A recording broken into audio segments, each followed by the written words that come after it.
Bismillah, Assalamualaikum warahmatullahi wabarakatuh. Nah, ini kabar baiknya buat teman-teman yang udah ngeklik ya. Artinya ini manfaatkan kesempatan ini dengan sebaik-baiknya karena memang ini adalah online course secara gratis ya saat ini nih. Perhatikan di sini teman-teman semua. Oke, pembahasan pertama adalah gini. Mengenai bagaimana cara memulai bisnis dari nol meskipun gaptek digital marketing. Karena memang kalau kita lihat dari sekarang, era digitalisasi itu parah banget, pesat banget. Banyak orang yang udah berusaha untuk posting sana-sini, ngatur feed sedemikian rupa. Super cantik mungkin, foto produknya udah bener-bener udah kualitas nomor 1 lah. Semua udah direncanakan, tapi ujung-ujungnya ya walaupun qadarullah semua karena Allah ya. Tapi ujung-ujungnya malah sedikit penjualan, gagal closing. Cara pasang ads juga teman-teman juga banyak yang keliru. Ya kan, begitu udah di setting, taunya ujung-ujungnya apa? Boncos. Nah, itu yang menjadi kendala. Nah, makanya dari sini insya Allah saya memberikan solusi buat teman-teman semua yang tentunya atas izin Allah ini saya udah praktekkan sendiri ilmunya dari mulai saya pertama kali bangkrut 300 juta sampai kalau di total mungkin sampai miliaran ya. Ya walaupun nggak boleh disesalin. Nah, cuma di situ saya mulai belajar. Ternyata biang keroknya ini nih, teman-teman perhatikan dengan baik-baik ya. Kita mulai dari 3 pondasi berbisnis. Oke. Ada 3 pondasi berbisnis, oke.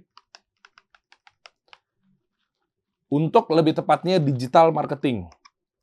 Nah, ini penting nih teman-teman. Digital marketing. Oke ya. Ini dulu judul di awalnya. Oke, saya coba clear lagi biar fokus. Nah, pola di sini saya mau ngasih tahu ini kebagi menjadi 3 pondasi. Mau bisnis di daerah Indonesia, mau di negara manapun, Argentina, Jepang, rata-rata kendalanya nih untuk digital marketing itu begini. Perhatikan. Yang pertama, ada branding. Oke. Nah, yang kedua, ada marketing. Oke. Nah, yang ketiga, ada yang namanya selling. Nah, ini penyakitnya nih, guys. Nggak bisa tiba-tiba kita posting doang, tapi malah ujung-ujungnya mereka nggak trust. Nah, ini yang menjadi penyakit. Perhatikan ya. Ini saya pecah satu persatu ya. Branding, oke. Ini marketing, oke. Dan ini adalah selling. Kita bahas dulu mengenai branding nih, guys. Ya. Yang pertama harus dilakukan apa sih? Kalau saya, memang ini adalah khilaf di antara para marketer. Ada yang marketing duluan, ini masing-masing ada tugasnya ya. Ada yang marketing duluan, baru branding, baru selling. Yang berikutnya ada yang polanya branding duluan, marketing, baru selling. Yang salah total, nah ini yang sering terjadi nih. Orang-orang gagal closing, posting-posting doang, di order yuk sekarang, tapi tidak ada konversi penjualan. Biasanya mengedepankan selling. Perhatikan loh, ini 3 ini tuh mau dibawa kemana tuh berangkatnya penyakitnya dari sini. Ya, jadi misalnya buru-buru jualan, buru-buru yuk di order, bisa pesan sekarang, open PO, apapun itu namanya. Ya, perhatikan ya. Nah, itu yang salah adalah selling duluan, baru marketing, baru branding. Yang pola yang saya mau kasih tahu adalah dikedepankan mengenai branding. Kita mulai fokus di ranah branding dulu nih, guys. Oke? Nah, jadi proses terjadinya, bisa dibilang ini 5 tahap. Oke? 5 tahap proses terjadinya orang yang nggak butuh orang yang nggak peduli sampai dia trust. Ada 5 tahap, teman-teman. Perhatikan ini. Ini masih bahas branding ya. Yang pertama, orang itu tipikal market itu atau calon konsumen atau calon audiens atau calon market itu yang pertama adalah step pertama yaitu nggak peduli. Hati-hati di sini, guys. Ini terkait sama branding. Polanya begini nih. Nggak peduli, habis itu dia menuju ke step yang kedua. Akhirnya dia dapat atensi. Lalu setelah atensi, yang ketiga, dia jadi butuh. Atau peduli. Yang keempat, dia akan menjadi loyalis. Baru yang kelima, dia trust. Poin ini yang mau dititik beratkan. Nah, makanya teman-teman kalau kita lihat fenomenal yang namanya kita posting itu kan gimana caranya mereka bikin yang tadinya nggak trust jadi trust. Nah, proses trust ini teman-teman itu nggak bisa tiba-tiba, tolong dong guys, percaya dong sama saya dong. saya nggak bohong kok. Ah, itu nggak mungkin. Nggak bisa pola seperti itu. Kita lihat contoh yang udah nyata ya. Teman-teman kenal Arif Muhammad? Oke. Arif Muhammad bisa nggak sih dengan subscriber yang jutaan, dengan followers yang jutaan, dia cuma bilang, guys, gua sekarang mengakuisisi Prep Studio, ngomong di story nih. Langsung di-order ya guys. Ya bisa sih kayak gitu. Cuma kurang terjadinya loyalis atau bahkan mereka cuma sekedar penasaran habis itu pergi. Nah, makanya pola yang dibangun adalah, kalau saya lebih tepatnya adalah branding dulu, baru marketing, baru selling. Arif Muhammad melakukannya, bayangkan ketika tiba-tiba fenomenal yang kemarin, kita munculin di sini ya. Fenomenal yang ini, tiba-tiba billboard naik. Apa yang dia bilang? Siap menjadi nomor 1. Orang-orang mengira dia akan menyalonin, nyalek apa segala macam. Atau fenomenal Prep Studio kemarin kan. Nah, bayangkan ketika dia tidak membangun personal branding dulu, agar orang menjadi trust. Kita bahas satu persatu ya. Arif Muhammad menggunakan pola branding, marketing, selling, itu menurut saya tuh luar biasa. Dia, kalau dipikir-pikir dan disimak teman-teman, dia itu sebelum dia naik tuh billboard, branding ya, dia lakuin pertama ya, dia itu bahas mengenai Bintaro, dia itu paham mengenai Bintaro, dia coba bahas keseharian enaknya hidup di daerah Bintaro, apa segala macam. Dia bangun tuh yang namanya personal branding, warga Bintaro, bahkan seakan-akan dia cocok menjadi Bupati Bintaro. Orang-orang percaya di situ. Oke? Nah, itulah proses terjadinya sampai orang yang nggak peduli sama dia. Oh, dia konten kreator ya sudahlah. Nah, dia bikin narik atensi. Narik atensinya yang nih, step pertama adalah nggak peduli. Oke? Orang nggak peduli, ya udah gue tahu Arif Muhammad konten kreator yang dulunya di Twitter Pocong. Namanya kan Pocong, G-nya banyak. Dia ngambil atensi orang-orang dengan cara di daerah Tangerang Selatan dibecandain, Ciputat dibecandain, seolah-olah tuh Ciputat nggak punya mall, dibahas mengenai Bintaro, apa segala macam, buat ngambil atensi. Setelah itu orang-orang digiring sama dia menjadi butuh, menjadi peduli. Oh, Arif tuh kayaknya tuh Bintaro banget ya, Arif tuh kayaknya Bintaro banget ya. Sama yang dilakukan sama semua hal. Semuanya sama, melakukan pola seperti ini ketika berjualan. Oke, sehingga dia jadi peduli. Nah, setelah itu, dia giring audiens dia menjadi loyalis. Mau nggak mau dikit-dikit, guys, kira-kira di Bintaro kita bangun apa ya? Guys, lihat deh, sedih deh Ciputat sama Pamulang sama-sama Tangerang Selatan tapi nggak punya mall. Dan lain sebagainya. Nah, sehingga loyalitas mulai bermunculan, sehingga proses yang terjadi terakhir adalah trust. Orang jadi percaya bahwa dia itu udah ngerti banget mengenai Bintaro, makanya setelah branding, proses marketing terjadi. Apa itu? Marketing sempat saya singgung juga di sosial media saya terkait sama copywriting, headline, dan gimana caranya bikin orang yang tadinya nggak butuh jadi butuh. Itu proses marketing. Billboard juga salah satunya. Dia naikin tuh billboard dengan tulisan siap menjadi nomor 1. Apa proses marketing yang terjadi? Billboard, mediasinya ya. Billboard, copywriting, headline. Bayangkan ketika Arif Muhammad naikin sebuah poster atau billboard yang sempat viral kemarin, dia langsung tidak dia tidak menggunakan proses branding, tidak bangun tuh audiens menjadi loyalis dia, bahkan jadi trust. Tiba-tiba kucuk-kucuk naik tuh billboard. Apa yang terjadi? Paling endorse rip, paling gimmick, paling bercandaan, paling mau buang duit, dan lain sebagainya. Banyak asumsi-asumsi orang-orang. Gagal marketingnya? Iya. Makanya dia tarik mundur dulu. Kalau teman-teman simak, sebelum terjadi fenomenal Prep Studio yang billboard yang naik itu, dia bangun dulu selama sebulan, 2 bulan yang udah amatin. Itu proses terjadinya seperti itu. Oke? Nah, marketing beda lagi. Marketing itu adalah bagaimana caranya orang yang nggak butuh jadi butuh. Kita bahas satu persatu dulu ya, mengenai branding dulu bentar. Branding meliputi apa aja untuk menunjang agar orang yang tadinya nggak tahu brand kita terus nempel di benaknya konsumen. Jadi proses branding adalah bagaimana caranya nempelin merek ke benaknya konsumen. Itu branding. Dengan apa? Oke. 1, logo. 2, stimulus. 3, tagline atau slogan. Nah, dan lain-lainnya. Nah, inilah proses terjadi branding. Jadi, saya singgung dikit mengenai branding, marketing, selling. Branding itu nggak ngurusin marketing, nggak ngurusin selling. Marketing nggak ngurusin branding, nggak ngurusin selling. Selling nggak ngurusin marketing, nggak ngurusin branding. Jadi mereka itu sebenarnya tuh punya tugasnya masing-masing. Nah, kalau untuk branding, tugasnya cuma nempelin merek ke dalamnya benaknya konsumen. Itu branding. Jadi, kata branding, mau orang nggak butuh, nyindir marketing ya, Mau orang nggak butuh, mau orang ya macam-macam ya, itu bodo amat. Sama dia nyindir selling, mau closing-nya besok, mau closing-nya tahun depan, mau closing-nya 10 tahun lagi, kata branding nggak ngaruh. Karena tugas gua, kata branding, cuma nempelin merek ke dalamnya benaknya konsumen. Iya betul, nempelin merek ke dalam benaknya konsumen. Itu tugasnya branding. Makanya teman-teman harus sadar juga, kalau kita buat brand, nggak bisa kita langsung bikin, guys, I'm a geprek di order, nggak bisa. Harus punya stimulus-stimulusnya masing-masing. Seperti layaknya, kenapa kalau saya sebut misalnya, teman-teman tahu nggak, kira-kira pasta gigi apakah ini? Pasta gigi khusus gigi sensitif. 99% sepakat insya Allah menjawab Sensodyne. Kenapa sekuat itu brandnya? Karena dia fokus. Dia pakai bisa menggunakan slogan atau stimulusnya.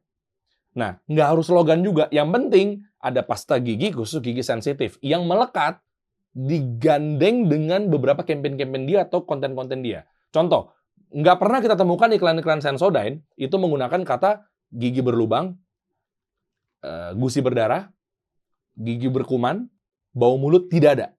Nah, itulah proses terjadinya branding. Jadi tingkat fokusnya harus lebih di ekstra. Maksudnya apa? Jadi pasta gigi khusus gigi sensitif milik Sensodyne, ketika dia beriklan atau berpromosi, dia selalu melekatkan ngilu dan sensitif. Itu pun terjadi dengan apapun makanan, minuman, teh botol sosro. Itu pun terjadi juga dengan kayak ada manis-manisnya. Selalu tepat pada sasaran. Jadi teman-teman nggak bisa ketika buka makanan, bisnis, apa segala macam gitu ya, itu tidak ada stimulus di situ. Nah, makanya pentingnya sebuah branding. Walter Lander di tahun 40 atau 50-an itu merangkum menjadi 2 branding itu. Yang pertama adalah Walter Lander nih ya, dia bilang mengenakan words, kata-kata, wording, atau dengan sound. Makanya kita lebih mengingat kalau wording, WSWS 12 angin ya, kayak ada manis-manisnya, berapa lapis ratusan lebih, diputar dicelupin, itu tugasnya branding. Biar kita paham mengenai si brand tersebut. Tapi kalau dengan sound, tenenet, itu kita udah notice bahwa itu adalah Walls atau susu murni nasional. Nah, itu dengan menggunakan sound. Nah, makanya hati-hati di sini teman-teman semua. Kalau saya saranin, mendingan lebih fokus di pada wording atau kata-kata atau tagline. Itu tugasnya sih branding. Nah, itu teman-teman harus pahamin dulu ya, logo semua. Fit. Nah, makanya istilah kenapa saya lebih mengutamakan branding duluan, karena sejatinya kebagi menjadi 3. Branding, marketing, selling. Selling itu terkait sama jualan, gimana caranya orang mau beli kalau dia nggak butuh. Nah, berarti alurnya gimana mau selling kalau dia nggak kena marketing yang benar. Nah, tapi yang berikutnya adalah gimana cara orang butuh kalau dia nggak trust. Gimana caranya proses marketing terjadi kalau nggak ada branding. Kebayang teman-teman di sini ya, clear ya. Jadi branding, marketing, selling itu sekompleks itu. Sekarang proses terjadinya marketing. Oke. Nah, marketing. Marketing itu terkait sama yang tadinya nggak butuh, jadi butuh. Nah, lewat apa sih biasanya kita tuh nggak butuh jadi butuh? Saya mau kasih tahu dengan analogi gini. Teman-teman pernah tahu nggak ya, misalnya gini, ada gaung sebuah acara atau event pameran otomotif deh misalnya. Ini proses branding, marketing, selling itu terjadinya di sini teman-teman. Kita tahu bahwa ada event tahunan, simak dulu ya, kita tahu ada event tahunan di JCC, itu adalah tentang wedding expo atau otomotif deh, pameran apapun. Oke, kita tahu pameran otomotif di JCC. Gaungnya itu tiap tahunnya itu branding. Oh iya, oke, di benak kan nempel kan?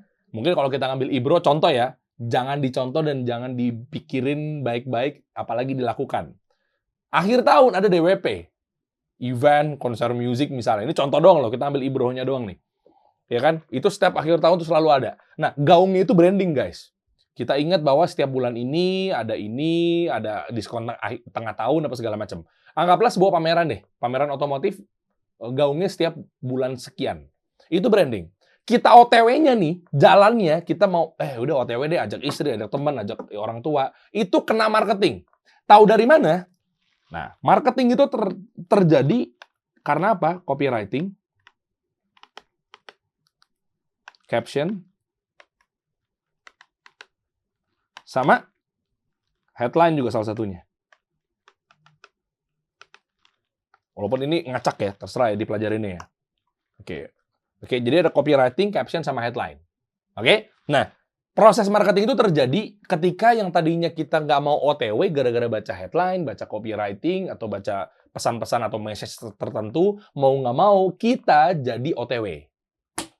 Mau nggak mau, kalau captionnya benar, headline-nya oke, kita mau nggak mau jadi ngeklik atau nge-scroll atau ngelihat penawaran yang berikutnya. Itu proses marketing. Nah, makanya teman-teman, cara meriset market seperti apa sih? Nah, cara meriset market itu adalah kita cek dulu secara demografis marketnya. Demografis, ada juga yang namanya demografis sama psikografis gitu. Dan lain-lainnya. Jadi kita cek dulu marketnya itu kita mau cowok, mau cewek, ibu-ibu, apa bapak-bapak sekalian, itu harus fokus semuanya sama secara tata letaknya, sama secara status ekonominya, itu penting. Nah, jadi dia itu dari kalangan apa, lokasi rumahnya di mana, dan lain sebagainya. Nyambung ke sini berarti kalau kita ngomongin marketing, kita harus bahas dulu mengenai si copywriting itu sendiri, captionnya, headline-nya gimana. Headline pun juga kebagi menjadi 13 jenis headline. Oh, panjang banget guys sebenarnya penjelasannya. 13 jenis headline. Ada headline yang benar-benar, nih jangan pintasnya gini aja deh, kalau mau belajar headline, ada 4. Ini, itu, begini, begitu. Rumus dasar untuk headline. Ini saya bocorin di sini ya. Ini, itu, begini, begitu. Contoh deh, saya pernah selalu contohkan dengan cara gini. Misalnya ada di grup WhatsApp, terus kita berteman nih, terus saya ngirim sesuatu di grup tersebut dengan bilang, upload gambar foto, tapi di grup itu kan kalau saya nulis upload foto itu kan selalu ada gambar fotonya kan. Saya selalu bilang kayak gini, orang ini ngeselin banget ya. Oh ternyata orang ini udah berubah. Oh ternyata barang ini mahal ya. Oh ternyata barang ini murah ya. Insya Allah 99% lo akan ngeklik tuh postingan dari yang saya tulis di grup walaupun baru muncul notif maksudnya. Kita akan ngeklik karena saking penasaran ya. Nah itu rumus headline. Makanya biasakan dengan inilah penyebab. Begini ternyata penyebab kegagalan sebuah. Ini loh ternyata. Nah itu adalah rumus headline. Sebenarnya penjelasan masih panjang banget teman-teman semua ya. Yang jelas kalau ngomongin marketing berarti terkait yang tadinya nggak butuh jadi butuh dengan pola belajar copywriting, caption, headline. Kita masuk ke ranah selling. Nah, selling ini yang dimaksud, ini kebagi menjadi 2 fase atau 2 tahap. Yang pertama, ini selalu berkaitan dengan urgensi atau urgent ya. Atau urgensi. Nah, lalu yang kedua, terkait juga dengan today atau hari ini. Yang pertama ya, atau hari ini. Nah, ini kalau teman-teman belum mengerti, simak dulu aja dulu ya. Hari ini, atau yang keduanya dengan periode. Nah, oke. Nah, apa sih maksudnya ini? Jadi, selling ini berkaitan dengan 2 elemen ini. Yang pertama adalah tadi si urgensi, atau pilihnya yang hari ini atau dikasih periode. Itu tugasnya selling. Elemen ini jangan pernah dipisahkan. 2 ini. Banyak orang yang nggak paham mengenai orang mau memulai bisnis, tiba-tiba yuk di-order nih yuk, susu kurmanya yuk di-order nih yuk, rotinya yuk. Itu aja. Karena akan muncul tanya, alasan gue untuk beli itu kenapa? Udah gitu lebih parahnya lagi, feed-nya belum rapi. Udah gitu lebih parahnya lagi, caption-nya no caption nih guys. Ya, gimana sih? Nah, teman-teman sadar nggak? Proses branding, marketing, selling itu sebetulnya adalah habit atau behavior calon konsumen atau perilaku orang-orang yang dari proses terjadinya antara yang tadinya nggak butuh jadi mau nggak mau beli. Teman-teman sadar nggak? Kalau kita tarik mundur, closing tidak akan pernah terjadi kalau nggak ada selling. Selling tidak akan pernah terjadi kalau nggak ada marketing. Marketing tidak akan pernah terjadi kalau nggak ada branding.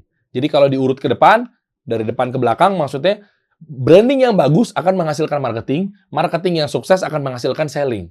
Selling yang tajam, insya Allah ta'ala, ngomong ikhtiar ya, 98% closing. Nah, jadi teman-teman harus paham dulu. Inilah yang terjadi ketika, bang, gue udah foto produk bagus banget.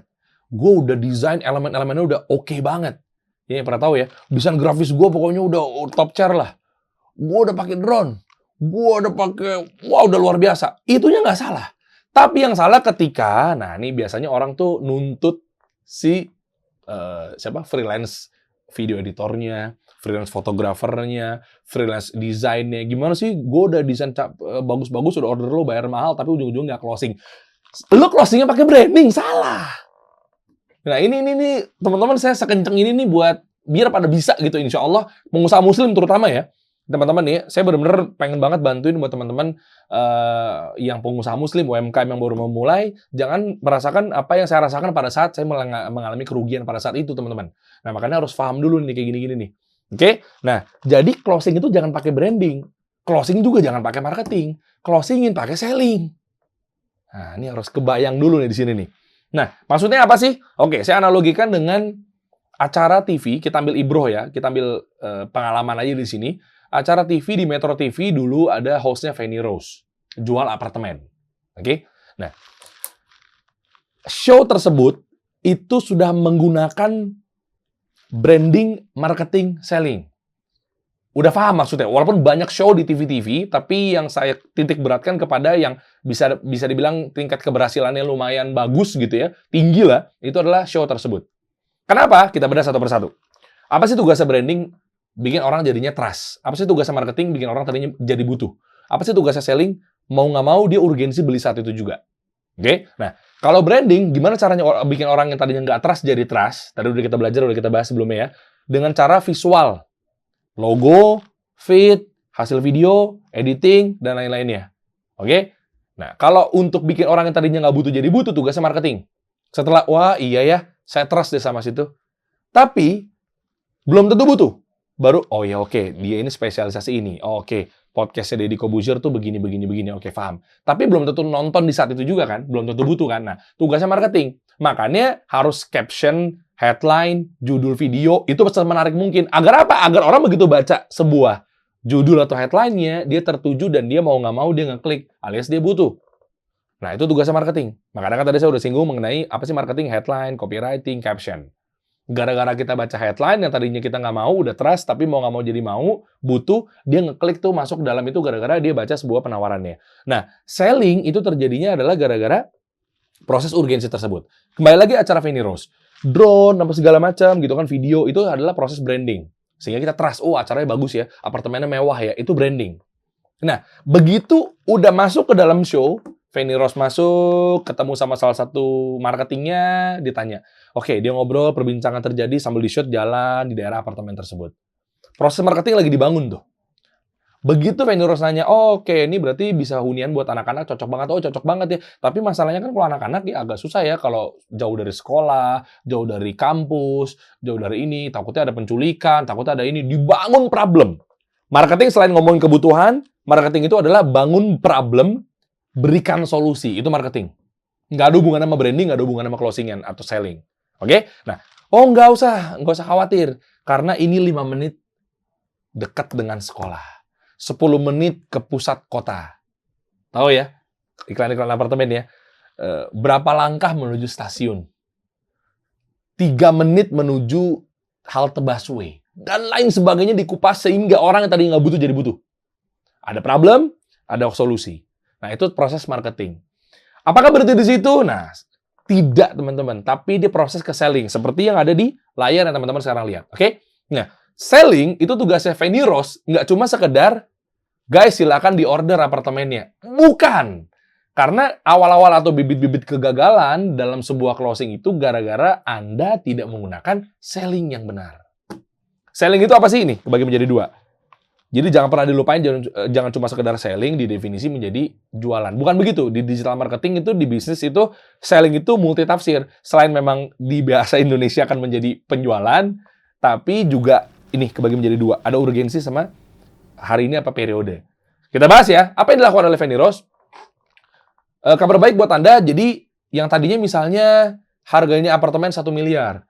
Tapi kalau Anda beli di hari ini, sampai hari ini, atau periode ini sampai sini, atau mungkin yang Anda sekarang menonton tayangan sekarang ini, itu harganya menjadi 800 juta. Pernah dengar iklan kayak gitu? Itu proses selling terjadi. Oke? Atau buy one get one khusus di hari ini. Atau beli 1 gratis 1, atau beli 2 gratis 1, apapun itu. Oke? Atau beli 1 iPhone, free soft case. Khusus di hari ini. Nah, itu pola terjadinya urgensi dan hari ini atau periode itu dinamakan good selling. Masuk dalam kategori Anda mengerti mengenai penjualan. Oke? Nah, Feni Rose apa? Hari Senin harga naik.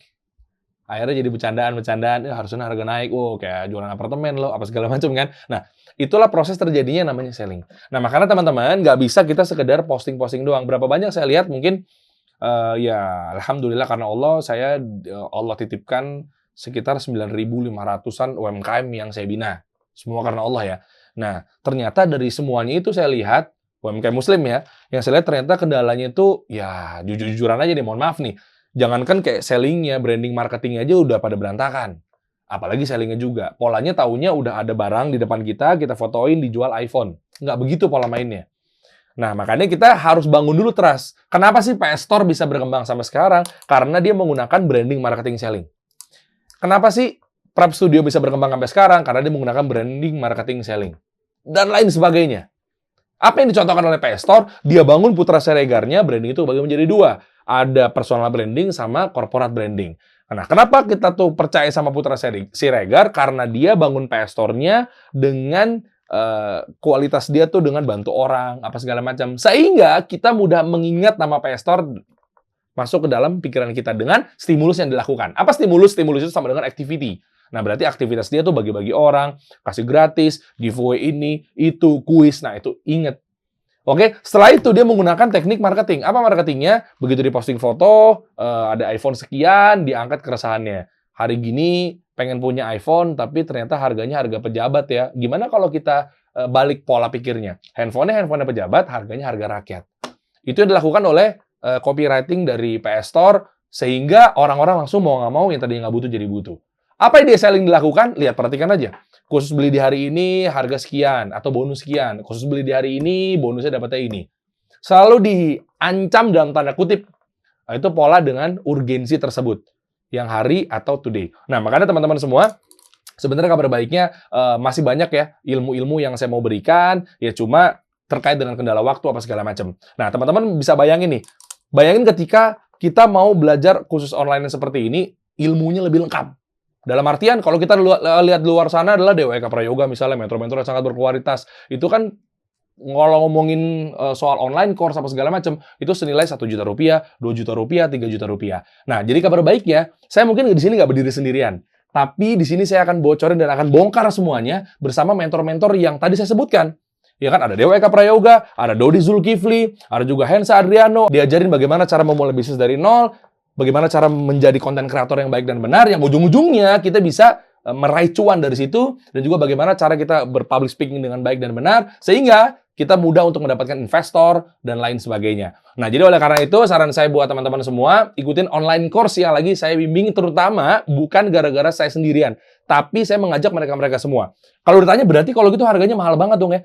Mentor ini aja udah 1 juta, 2 juta. Mentor fulan aja udah 3 juta, apa 5 juta, atau bahkan 10 juta. Nah, di sini karena memang saya ingin membantu buat teman-teman semua, agar bisa berjualan dengan baik, agar bisa berdigital marketing dengan benar, apa segala macam. Jadi, ada kabar baik buat teman-teman yang ingin mengikuti semuanya itu cukup nggak perlu bayar 10 juta, atau bahkan 20 juta. Dengan penggabungan semuanya, saya akan kasih buat Anda Rp499.000 aja. Gimana teman-teman semua? Rp499.000 aja.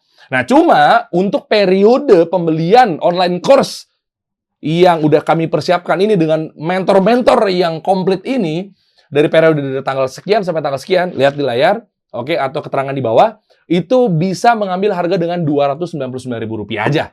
Kalau lewat, harga kembali normal menjadi Rp499.000 aja. Itu pun juga sebenarnya jauh dari yang biasa dilakukan oleh mentor-mentor kita yang sangat berkualitas. Jadi untuk informasi lebih lanjutnya, gimana cara dapetinnya, ingat ya slotnya terbatas. Jadi dan saya juga nggak tahu kapan lagi ini course-nya dibuka. Itu juga bisa juga harga nanti akan kembali normal apa segala macam. Nah, jadi buruan pastikan Anda daftar teman-teman semua, klik link atau keterangan di bawah ini sekarang juga ya.